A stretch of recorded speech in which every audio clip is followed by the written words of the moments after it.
The 12th Captain's Tale by Joseph Charles Mardus. Now when the 952nd night came, Scheherazade said, It is related, but there is knowledge, save with Allah, that there was once a king who had a barren queen. One day a Moor sought audience with him, saying, If I give you a remedy by which your queen shall conceive and bear, will you give me your first son? Certainly, answered the king. So the Moor handed him 2 sweetmeats, one green and the other red, with these words, Eat the green yourself, make your wife eat the red, and Allah will do the rest. Then he departed. After the king had eaten the green sweetmeat and given his wife the red one, the woman conceived and bore a son, whom his father called Muharrad. A blessing be upon that name. And the child grew up rich in all learning, and with a most sweet voice. Then the queen bore a second son, who the father called Ali, and the child grew up unhandy in everything. Finally she bore a third son, Mahmud, who grew up as an idiot. At the end of 10 years, the Moor sought audience with the king again, saying, Give me your first son. So the king went to the queen and told her of the Moor's demand. Never mind, she cried. Let us rather give him Ali, the unhandy. The Moor left the palace with Ali and walked with him along the roads in the great heat till noon. Then he asked, Are you not hungry or thirsty? By Allah, what a question, exclaimed the boy. How can you expect me not to be both after half a day without food and drink? Then the Moor exclaimed, Hum, and led Ali back to his father, saying, This is not my son. Let me see the 3 of them together, and I will know my own. So the king made the 3 boys stand in line, and the Moor picked out Mahmud. And the Moor picked out Muhammad, the eldest, rich in all learning, and with a most sweet voice. The Moor walked for half a day and then asked, Are you hungry? Are you thirsty? If you are hungry or thirsty, answered Muhammad, then I am hungry and thirsty also. The magician embraced him, saying, That is well, O learned, you are indeed my son. And he led Muhammad into his own land in the heart of Morocco, and taking him to a garden, gave him food and drink. Then he put a grimoire into his hand and said, Read that book. The boy turned to the pages but could not read a word. So the Moor flew into a rage and cried, You are my son, and yet you cannot read this grimoire? By Gog and Magog, and by the fire of the turning stars, if you have not learnt it by heart in 30 days, I shall cut off your right arm. Then he left Muhammad and walked out of the garden. The boy pored over the grimoire for 29 days, but at the end of that time he did not even know which way up to hold it. Suddenly he cast it from him, crying, If there be only 1 day left before my loss, I would rather spend it in the garden than wearying my eyes with this old thing. He began to walk under the heavy trees deep in the garden, and saw a young girl hanging by her hair from one of them. He hastened to free her, and she embraced him, saying, I am a princess who fell into the power of the Moor. He hung me up here because I learned his grimoire by heart. And I am a king's son, answered Muhammad. The sorcerer gave me 30 days in which to learn the grimoire, but I cannot read it, and my loss is certain tomorrow. I will teach you, said the girl with a smile, and when the Moor comes back, you must say that you have not been able to read one word. She sat down by his side and taught him the grimoire, kissing him much the while, then said, Hang me up as I was before, and Muhammad did so. At this point Scheherazade saw the approaching of the morning and discreetly fell silent. But when the 953rd night had come, she said, When the Moor returned at the end of the 30th day, he bade the boy recite the grimoire. How can I recite it? Asked Muhammad, when I cannot read a word of it. Then the Moor cut off his right arm and cried, I give you another 30 days. If at the end of that time you have not learnt this grimoire, you may say farewell to your head. As soon as the sorcerer had departed for a second time, Muhammad went to the girl, carrying his right arm in his left hand. When he had taken her down, he said, Here are 3 leaves of a plant that I have found by chance. The Moor has been seeking it for 40 years to complete his knowledge of the chapters of magic.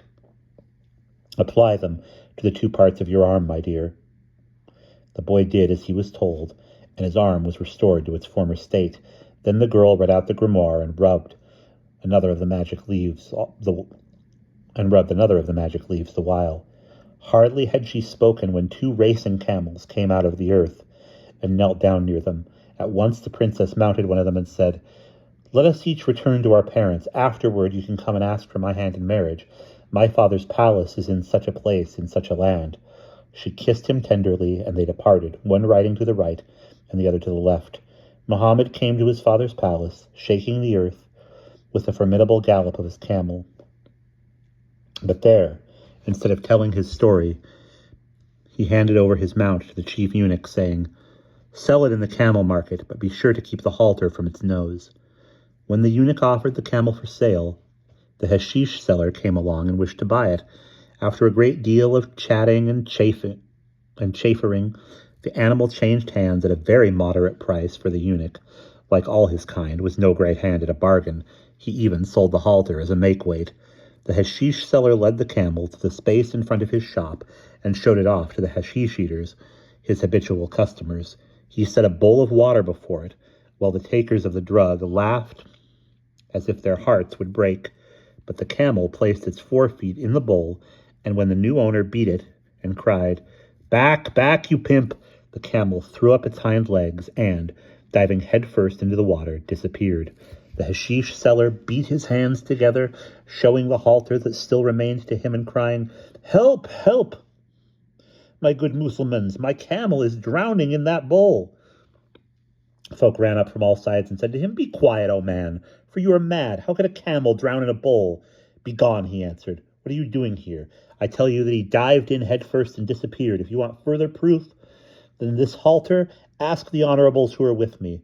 But the sensible merchants departed, calling over their shoulders, "You and your honorables are all mad together." While this scene was in the happening, the Moor bit his finger for rage at the disappearance of the prince and the princess. "By Gog and Magog," he exclaimed, "and by the fire of the turning stars, I will catch them, even if they are on the 7th planet." He hastened to Muhammad's city and entered the market just as the hashish eater was bewailing his loss. Hearing talk of a halter and of a bowl which was both sea and tomb, he approached the man, saying, "My poor fellow, if you have lost your camel, I am ready, for Allah's sake, to reimburse you. Give me the halter which remains to you, and I will refund the price you paid for the animal, with 100 dinars in addition." The bargain was quickly concluded, and the Moor danced off with the halter, so light for joy that his toes scarcely touched the ground. Now, beside other powers, this halter had the power of capture. The Moor had only to hold it out toward the palace, and Muhammad came at once to pass his nose into the loop of it.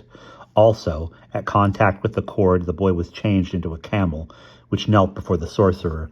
The Moor mounted his new steed and urged it toward the dwelling of the princess.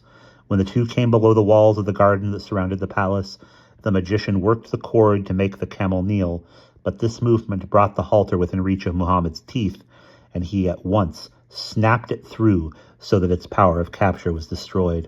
Then, to escape his persecutor, the prince used the virtue of the cord to change into a large pomegranate and hang himself among the pomegranate flowers in the garden. The Moor at once sought audience with the princess's father, and after humble greeting, said to him, "O king of time, I come to beg you for a pomegranate. My wife is pregnant and ardently desires to eat one. You know how great a sin it is to thwart the yearning of a woman in her state." "But my good man," answered the astonished king, "the season of pomegranates is not yet. All the trees in my garden are in flower only." Then said the Moor, "O king of time, if there is no pomegranate in your garden, I will give you leave to cut off my head." The king called his chief gardener and asked, "Are there any pomegranates in my garden?" And when the man answered, "But master, this is no time for pomegranates," he turned to the Moor, saying, "Your head is forfeit." At this point Scheherazade saw the approach of morning and discreetly fell silent. But when the 954th night had come, she said, The Moor cried, "O king, before you cut off my head, will you not tell the gardener to look among the pomegranate trees?" The king consented to do this, and the gardener, going down to the trees, found a large pomegranate, the like of which he had never seen before. When the king received the fruit, he was so astonished that he did not know whether to keep it for himself or to cede to the childing woman. He sought the advice of his vizier, And the man asked this question in return. If the pomegranate had not been found, would you have cut off the Moor's head? Certainly, said the king, and the vizier replied, Then justice demands that he be given the pomegranate.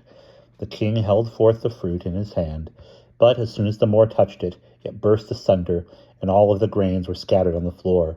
The sorcerer picked them up one by one until he came to the last grain, which had sought refuge in a little hole near the throne's foot, and which contained the vital essence of Mohammed. As the vile magician stretched out his neck toward this final grain, a dagger came up out of it and stabbed him in the heart so that he spat out his unbelieving soul in a stream of blood. Then Prince Mohammed appeared in his own delightful form and kissed the earth between the king's hands. At that moment the princess entered and said to her father, This was the youth who loosed me when I was hung by my hair from a tree. Since that is so, you cannot do less than marry him, answered the king. The wedding was celebrated with all due pomp, and that night, for the young lovers, was blessed among all other nights. They dwelt together in sweet content and had many sons and daughters. This is the end, but praise and glory to the only, to the one who knows neither end nor beginning.